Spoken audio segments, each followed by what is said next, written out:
श्री गणेशायन में एक साहूकार के 7 लड़के और एक लड़की थी। एक बार कार्तिक महीने की कृष्ण पक्ष की चतुर्थी तिथि को सेठानी सहित उसकी 7 बहुएं और उसकी बेटियों ने भी करवा चौथ का व्रत रखा। रात्रि के समय जब साहूकार के सभी लड़के भोजन करने बैठे तो उन्होंने अपनी बहन से भी भोजन करने को कहा। इस पर बहन ने कहा, भाई अभी चाँद नहीं निकला है, चाँद के निकलने पर मैं उन्हें अर्घ दे कर के ही भोजन करूँगी। साहूकार के बेटे अपनी बहन से बहुत प्रेम करते थे। उन्हें अपनी बहन का भूख से व्याकुल चेहरा देख कर के बहुत ही दुख हुआ। साहूकार के बेटे नगर के बाहर चले गए और वहाँ एक पेड़ पर चढ़कर अग्नि जला दी और घर वापस आकर के उन्होंने अपनी बहन से कहा, देखो बहन, चाँद निकल आया है, अब तुम उन्हें अर्घ दे कर के भोजन ग्रहण करो। साहूकार की बेटी ने अपनी भाभियों से कहा, देखो चाँद निकल आया है, तुम लोग भी अर्घ दे कर के भोजन कर लो।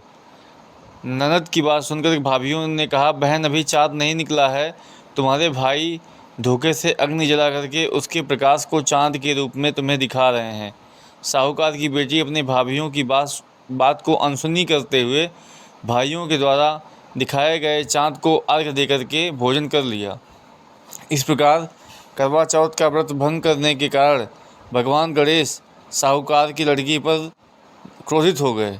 गणेश जी की अप्रसन्नता के कारण उस लड़की का पति बीमार पड़ गया और घर में बचा हुआ सारा धन उसकी बीमारी में लग गया।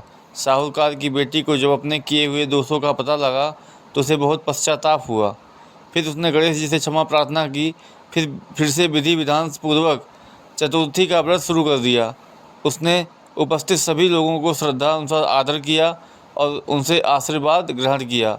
इस प्रकार उस लड़की के श्रद्धा भक्ति को देख करके एकदंत भगवान गणेश जी उस पर प्रसन्न हो गए और उसके पति को जीवन दान प्रदान किया। उसे रोग से मुक्त करके धन संपत्ति और वैभव से युक्त कर दिया। बोली करवा चौथ माता की जय। हर हर महादेव।